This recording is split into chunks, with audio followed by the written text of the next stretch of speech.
বিশেষ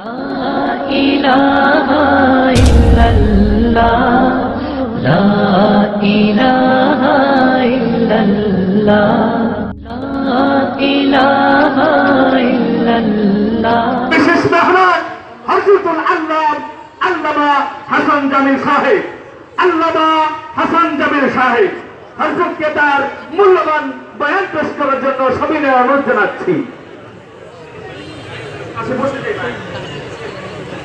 শুকাই গেছে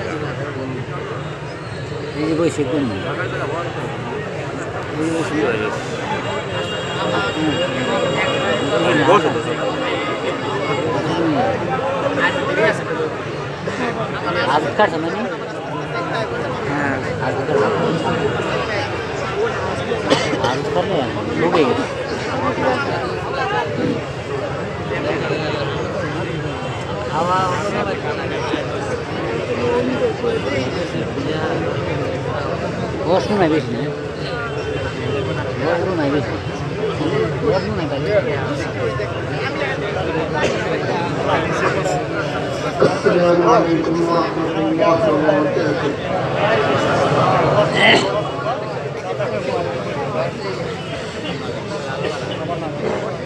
বাল্য বিয়ে, নতুন পোটলার নাম কি? তাড়াতাড়ি বিয়েকে ঠেক দেওয়ার জন্য ওদের পোটলার নাম কি? কথা বলে না। বগুড়াতে দুইটা ছোট্ট বাচ্চা, ছোট্ট বলতে ওদের কাছে ছোট্ট, শরীয়তের কাছে ছোট্ট না, 16 বছরের নিচে 18 বছরের নিচে বিয়ে হচ্ছে। আমার সাথে বুঝে বুঝে বলেন, বিয়ে করছে ছেলে মেয়ে কে? বলেন কে করাচ্ছে? বাবা মা। বলেন কে? বয়স বাড়ায়া দেখায়া সরকারি নথিভুক্ত করছে কাজী কে? আবার শুরু থেকে বলেন, পড়াশোনা বিয়ে করছে কারা, করাচ্ছে কারা, লেখছে কে?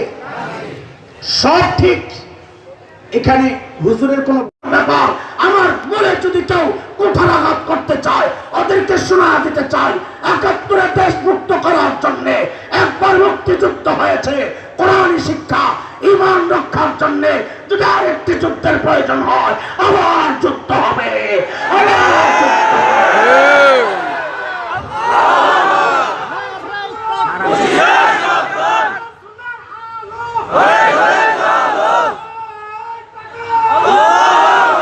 কোরআনের পক্ষে আছি তো ইনশাআল্লাহ, উলামায়ে কেরাম ডাক দিলে থাকবো তো ইনশাআল্লাহ। আমাদের শিক্ষা ব্যবস্থাকে নিয়ে মাঝে মধ্যেই শুরু হচ্ছে, চলছে, আগে চলেছে। আমার সন্তানকে বানরের সন্তান বানানোর চক্রান্ত হয়েছে। উলামায়ে কেরামের প্রতিবাদের মুখে ওরা পিছু হটতে বাধ্য হয়েছে। এদেশে ট্রান্সজেন্ডারের নামে সমকামিতা চালু করার চক্রান্ত হয়েছে। উলামায়ে কেরামের প্রতিবাদের মুখে ওরা পিছু হটতে বাধ্য হয়েছে। নতুন আন্তর্জাতিক চক্রান্ত শুরু হয়েছে। বাংলাদেশে জাতিসংঘের মানবাধিকার অফিস খোলার চক্রান্ত হচ্ছে। আপনাদেরকে জানিয়ে দিতে চাই, ওই অফিস যদি খোলা হয়, দেশের স্বাধীনতা থাকবে না, কৃষ্টি কালচার থাকবে না, ইসলামিক তাহজিব তামাদ্দুন থাকবে না। আওয়াজ উঠাইতে হবে, আমরা গরিব দেশ, গরিব আছি ভালো, অত ধনী হওয়ার দরকার নাই, অত স্মার্ট আর আধুনিক বাংলাদেশ দরকার নাই। হাফিজের বাংলাদেশ চাই, শাহজালালের বাংলাদেশ চাই, কারি ইব্রাহিমের বাংলাদেশ চাই, শামসুল হক ফরিদপুরি বাংলাদেশ চাই। এই জায়গা থেকে আমাদেরকে যদি কেউ পিছু হটতে বাধ্য করে, আল্লাহর কসম আর একটা কারবালা হবে, আর একটা কারবালা হবে, আর একটা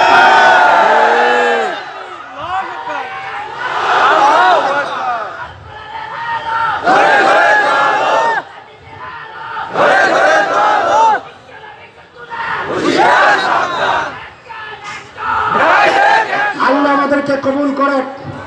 আল্লাহ এই দেশকে হেফাজত করেন। আল্লাহ এই দেশে কোরআনী শাসন কায়েম করে দেন। বলেন আমিন।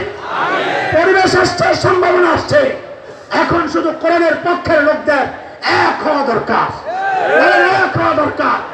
আমরা চাই আমাদের দেশে ইসলামের নামে যারা আন্দোলন করে, আপনাদের কাছে আমাদের আরজি আবদার, যদি বলেন সবাই পা ধরে পড়ে থাকবো, এক হয়ে বাংলাদেশে কোরআনের শাসন কায়েমের আন্দোলন হবে। এখন কোরআনের শাসন হবে ইনশাআল্লাহ। আল্লাহ কবুল করেন, আমিন। ওয়া আখিরু দাওয়ানা আলহামদুলিল্লাহি রাব্বিল আলামিন। আসসালামু আলাইকুম ওয়া রাহমাতুল্লাহি ওয়া বারাকাতুহু।